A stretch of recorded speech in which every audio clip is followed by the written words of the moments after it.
ನಮೋ ಭಗವತೆ ತಸ್ಮೈ ಸರ್ವತಃ ಪರಮಾಯತೆ ಸರ್ವಪ್ರಾಣಿ ವಾಮನಾಯ ನಮೋ ನಮಃ. ಏನಾಯ್ತೀಗ ದೇವತೆಗಳ ಬಗ್ಗೆ ಅದರ ವಿಷಯಗಳು ಬಂತು. ಅದಾದ ಮೇಲೆ ಯಾ ಪ್ರಾಣೇನ ಸಂವಿಶತಿ ದೇವತಾಮಯಿ ಗುಹಾಂ ಪ್ರವಿಶ್ಯ ತಿಷ್ಠಂತೀಂ ವ್ಯಾಂ ಭೂತೇಭಿರ್ವ್ಯಜಾಯತ ತದ್ವೈ ಏತತ್. ಈ ದೇವರ ಬಗ್ಗೆ ಹೇಳ್ತಾರೆ. ಅಮ್ನಾಮಭ್ಯಶ್ಚ ಭೂತೇಭ್ಯ ತಪೋನಾಮ್ನ ಶಿವಾದಪಿ. ಮೊದಲು ವಸ್ತು, ಆಮೇಲೆ ಅಭಿಮಾನಿ ದೇವತೆ, ಅವರ ವ್ಯಾಪ್ತಿ, ಆ ಹಿನ್ನೆಲೆಯಲ್ಲಿ ಅದೇ ವಿಷಯದಲ್ಲಿ ಬಂದಿರೋದು. ಪೂರ್ವಂ ಯೋ ಜನಯಾಮಾಸ ಪೂರ್ವಾಜಾತಂ ಚತುರ್ಮುಖಂ. ಬ್ರಹ್ಮದೇವರಿಗೆ ಒಂದೇ ಹುಟ್ಟಿದೆ, ಉಳಿದ ದೇವತೆಗಳು ಕಶ್ಯಪರಿಂದ ಮತ್ತೆ ಹುಟ್ಟುತ್ತಾರೆ, ಮತ್ತು ಭೂಲೋಕದಲ್ಲಿ ಮತ್ತೊಂದು ರೀತಿ ಹುಟ್ಟುತ್ತಾರೆ. ಗೊತ್ತಾಯ್ತಾ? ಅಲ್ಲಿ ಗರುಡ ಅಲ್ಲಿ ಹುಟ್ಟಿದ್ದು, ಕಶ್ಯಪನ ಮತ್ತೆ ಗರುಡ, ಇಲ್ಲಿ ಅವತಾರ ಇಲ್ಲ. ಅಲ್ಲಿ ಗರುಡನಾಗಿ ಹುಟ್ಟುತ್ತಾನೆ, ಆಮೇಲೆ ಮತ್ತೆ ಅವತಾರ ಇಲ್ಲ. ಬ್ರಹ್ಮದೇವರಿಗೆ ಅದು ಕೂಡ ಇಲ್ಲ, ಒಂದೇ ಹುಟ್ಟು.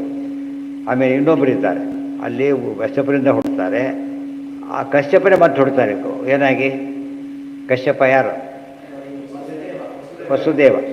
ನೋಡಿ, ಕಶ್ಯಪರಿಂದ ಇವರು ಹುಟ್ಟಿದರೆ ಕಶ್ಯಪ ಇದೆ, ಕಶ್ಯಪನ ಪುತ್ರತ್ವೇನ ಭಗವಂತ ಹುಟ್ಟಿದ್ದಾನೆ ಉಪೇಂದ್ರನಾಗಿ. ಇಲ್ಲಿ ಕೃಷ್ಣನಾಗಿ ಮತ್ತೆ ಬರುತ್ತಾನೆ. ಇವೆಲ್ಲ ಸೂಕ್ಷ್ಮ ವಿಚಾರಗಳು. ಆದರೂ ಕೂಡ ಏನಿಲ್ಲ, ಪರಮಾತ್ಮನೇ ಅವರವರೇ. ಕಶ್ಯಪಾತ್ ಪುನರ್ಜಾಯತೆ ಜಾಯಂತೆ ನ ತಥಾ ಭಗವತೋ ಬ್ರಹ್ಮ ಕಿಂತು ಅಜಾತಮೇವ ಅಧ್ಯ ಪೂರ್ವಂ ಅಜಾಯತ ಜನಯಾಮಾಸ ಅಜಾಯತೇತಿ ಜಗ್ನೇ ಬಹುಜ್ಞಮಿತಿವತ್ ಅಂತರ್ಣೀತನಿಚ. ಯಾ ಪ್ರಾಣೇನ ನಿನ್ನಾಗಿತ್ತದಿಷ್ಟು ಸಂವಿಶತಿ ಅದಿತಿರ್ದೇವತಾಮಯಿ ಗುಹಾಂ ಪ್ರವಿಶ್ಯ ತಿಷ್ಠಂತೀಂ ಮಯಾ ಭೂತೇಭಿ ವ್ಯಜಾಯತ. ಪ್ರಾಣೇನ ಸಂವಿಶತಿ ಅದಿತಿ ದೇವತಾಮಯಿ ಗುಹಾಂ ಪ್ರವಿಶ್ಯ ತಿಷ್ಠಂತೀಂ. ಇವತ್ತೆಲ್ಲ ಜೀವಿಗಳು ಅವರ ಹೃದಯದಲ್ಲಿ ಇದ್ದಾರೆ, ದೇಹದ ಹೃದಯದಲ್ಲಿ ಇದ್ದಾರೆ. ಅವರ ಹೃದಯದಲ್ಲಿ ಪರಮಾತ್ಮ ಇದ್ದಾರೆ. ಅದನಾದ ಅದಿತಿ. ಅದಿತಿ ಅಂದರೆ ಯಾರು ಅಂತ ಪ್ರಶ್ನೆ ಈಗ. ಅದಿತಿ ದೇವತಾಮಯಿ ಅಂದರೆ ಏನು? ಎಲ್ಲ ದೇವತೆಗಳ ಸ್ವಾಮಿ ಅಂತ ಅರ್ಥ. ಈ ಅದಿತಿ ಹಾಗೇನಾ? ಅಲ್ಲ. ಅದಿತಿ ಅಂದರೆ ಯಾರಿಲ್ಲಿ? ಪರಮಾತ್ಮನಿಗೆ ಅದಿತಿ ಅಂತ ಹೆಸರಿದೆ. ಸೂತ್ರ ಅತ್ತ ಚರಾಚರ ಗ್ರಹಣ. ಅದಿತಿ ಎಲ್ಲವನ್ನೂ ತಿಂದು ಬಿಡ್ತಾಳೆ ಕೊನೆಗೆ ಅಂತ ಹೇಳ್ತಾರೆ. ಎಲ್ಲವನ್ನೂ ತಿಂದು ಬಿಡ್ತಾಳೆ ಅದಿತಿ ಅಂತ ಹೇಳಿದರೆ, ಎಲ್ಲ ತಿನ್ನೋ ಶಕ್ತಿ ಇರೋದು ಯಾರು ಕೊನೆಗೆ ಅಂದರೆ ಪರಮಾತ್ಮ ಒಬ್ಬನಿಗೆ. ಅದಿತಿ ಅಂದರೆ ಏನರ್ಥ? ನಾರಾಯಣ ಅಂತ ಅರ್ಥ. ಇದು ಅರ್ಥ. ಅದು ಅತೃತ್ವಾಧಿಕರಣ. ಅದನಾದದಿತಿರ್ವಿಷ್ಣು ಯಃ ಪ್ರಾಣ ಸಹಿತ ಸ್ಥಿತಃ. ಅತಿಥಿ ಅಂದರೆ ವಿಷ್ಣು. ಬೇರೆ ಎಲ್ಲಿ ವಿಷ್ಣುವನ್ನು ಹೇಳಿದವ್ರು ನಮಗೆ ಕನೆಕ್ಟೆಡ್ಡಾಗಿ ಹೇಳಬೇಕಾದ್ರೆ ಅಲಾಂಗ್ ವಿತ್ ಪ್ರಾಣದೇವರು ಪರಮಾತ್ಮ ಇದ್ದಾರೆ. ಅದನ್ನು ದಾಟಿದ ಮೇಲೆ ಇಲ್ಲ. ಪ್ರಾಣದೇವರು ಕಾಂಟ್ಯಾಕ್ಟ್ ಇದ್ದ ನಾವು ಯಾರನ್ನೂ ಬೇರೆ ನೋಡ್ಲಿಕ್ಕೆ ಬರೋದಿಲ್ಲ ದೇವರನ್ನ. ಮತ್ಸ್ಯಕೂರ್ಮಾದಿ ರೂಪೇಣ ಗುಹಾ ಸಂಸ್ಥಂ ಅಜೀಜನತ್ ಭೂತೈಃ ಸಹ ಮಹಾವಿಷ್ಣು ಪರಮಾತ್ಮ ಯುಗೆ ಯುಗೆ ಉತ್ತಮೋ ದೇವತಾಭ್ಯಶ್ಚ ಸೋ ಆತ್ಮಾನಂ ವಿವಿಧಾತ್ಮನ. ಉಳಿದ ದೇವತೆಗಳಿಂದ ಪ್ರಾಣದೇವರು ಭಾರಿ ಶ್ರೇಷ್ಠ. ಪ್ರಾಣದೇವರ ರೀತಿ ಪರಮಾತ್ಮ ಇದ್ದಾನೆ.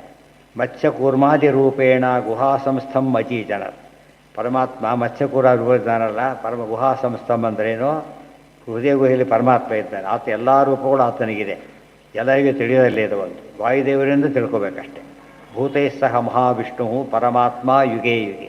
ಪ್ರತಿಯುಗದಲ್ಲೂ ಕೂಡ ಸಂಭವಾಮಿ ಯುಗೆ ಯುಗೆ ಇದ್ದಾಗೆ ಪರಮಾತ್ಮ ಪ್ರತಿ ಕ್ಷಣದಲ್ಲೂ ಕೂಡ ಎಲ್ಲ ಕಡೆ ಇದ್ದರೂ ಕೂಡ ತಿಳ್ಕೊಳ್ಳೋದಕ್ಕೊಂದು ದಾರಿ ಇದೆ. ಆ ರೂಟಲ್ಲೇ ಕಾಣಬೇಕು. ದೇವತಾಮಯಿ ಅಂದರೆ ದೇವೋತ್ತಮ. ಪ್ರಾಣೇನ ಸಹಿತೋ ಭವತಿ ಗುಹಾಂ ಪ್ರವಿಶ್ಯ ತಿಷ್ಠಂತಂ ಸ್ವಾತ್ಮಾನಂ ಭೂತೈಃ ಸಹ ವಿವಿಧಂ ಜನಯಾಮಾಸ. ವಿವಿಧವಾದ ಪರಮಾತ್ಮ ದೇವರನ್ನ ಹುಟ್ಟಿಸ್ತಾನೆ. ನೋಡೋದಕ್ಕೆ ತಾನೇ ಹುಟ್ಟಿದ ಅಂತಾಗುತ್ತೆ, ಅದ ಹುಟ್ಟಿಸ್ತಾನೆ.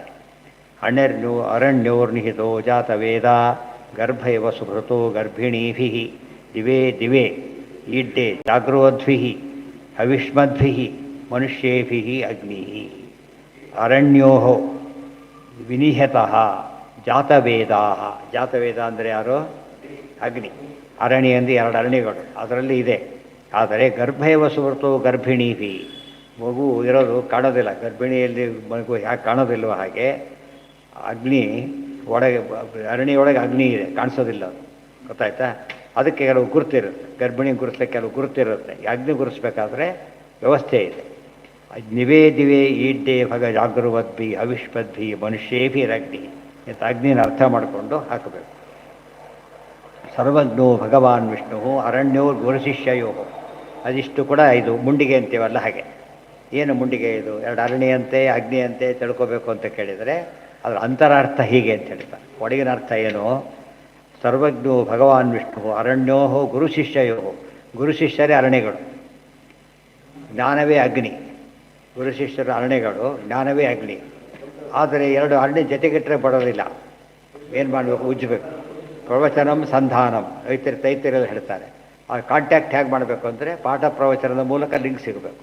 ಅವಾಗ ಅಗ್ನಿ ಬರುತ್ತೆ. ಏನು ಅಗ್ನಿ ಅದು? ಜ್ಞಾನಾಗ್ನಿ ಬರುತ್ತೆ. ಈ ಜ್ಞಾನ ಅಗ್ನಿ ಅಂತ ಅಷ್ಟೇ ಹೇಳಿದರು. ಅದನ್ನೆಲ್ಲ ಪೂರ್ತಿಯಾಗಿ ಎಕ್ಸ್ಪ್ಲೇನ್ ಮಾಡ್ತಾರೆ. ಅಗ್ನಿ ಅಂದರೆ ಹೀಗೆ, ಅದು ಫ್ಯೂಯಲಿಂದನೇ ಬರಬೇಕು. ಆ ಫ್ಯೂಯಲ್ ಏನಾಗಿರಬೇಕು? ಎರಡಿರಬೇಕು. ಅರಣ್ಯ ಒಂದು, ಪ್ರವಚನ ಒಬ್ಬನೇ ಕೂತ್ರೆ ಪ್ರವಚನ ಆಗುತ್ತೆ. ಗೊತ್ತಾಯ್ತಾ? ಹೇಳೋನೊಬ್ಬನೇ, ಬೇರೆ ಇರಲೇ ಇಲ್ಲ. ಕೇಳೋನೊಬ್ಬನೇ, ಅದೂ ಅಲ್ಲ. ಹೇಳೋರೊಬ್ಬರು ಎಷ್ಟು ಜನ ಹೇಳೋರು ಕೂತರು ಕೂಡ ಯಾರು ಮಾತಾಡದೆ ಹೋದ್ರೆ ಉಪಯೋಗ ಇಲ್ಲ.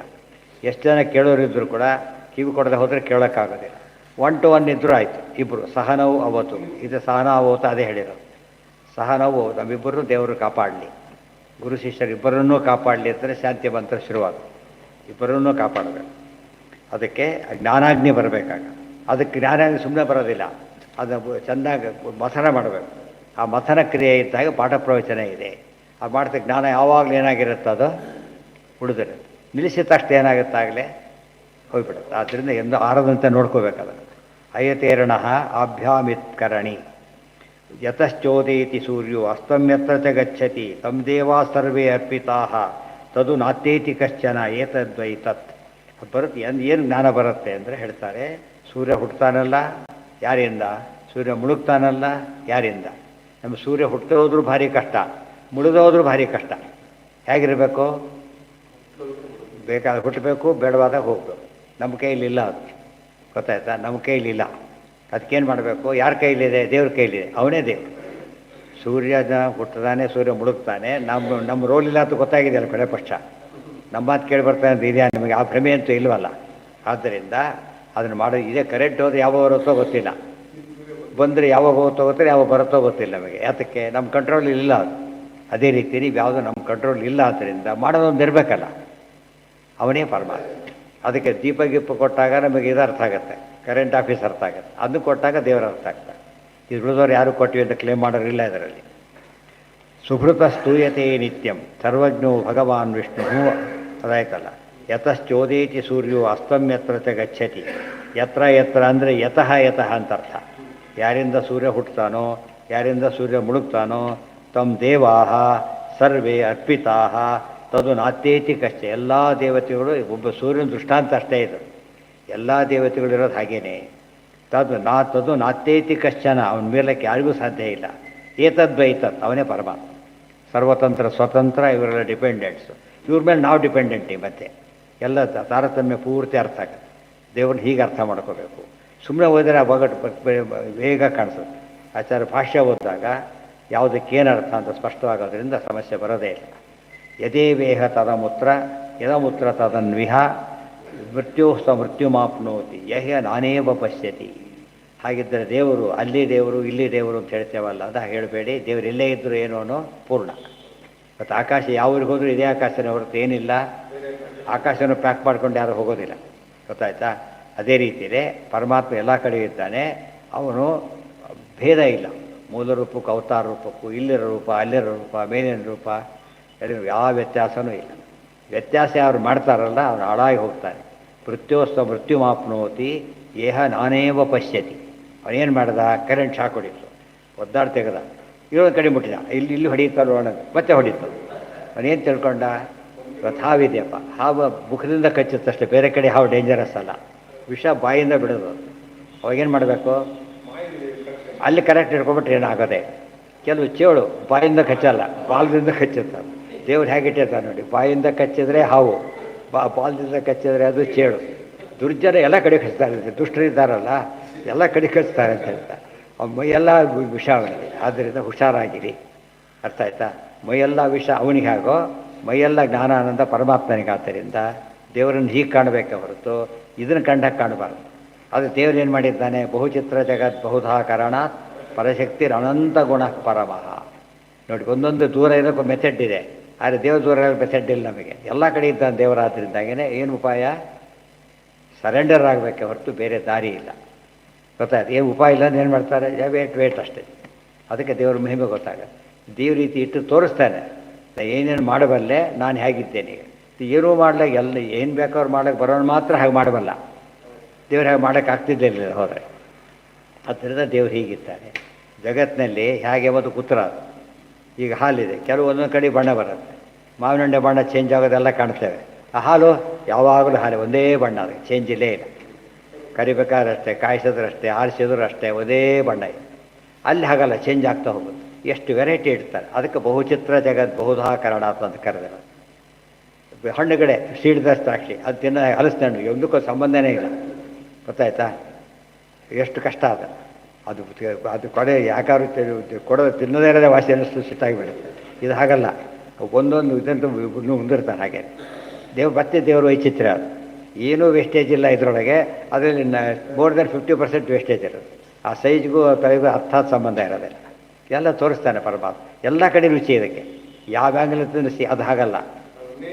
ಅದೆಲ್ಲ ಅದಕ್ಕೆ ಬಹುಚಿತ್ರ ಇದು ಜಗತ್ತು. ಇಷ್ಟೆಲ್ಲ ವೈಚಿತ್ರ ತರಬೇಕಾದ್ರೆ ಅವನೇನಾಗಿರಬೇಕು?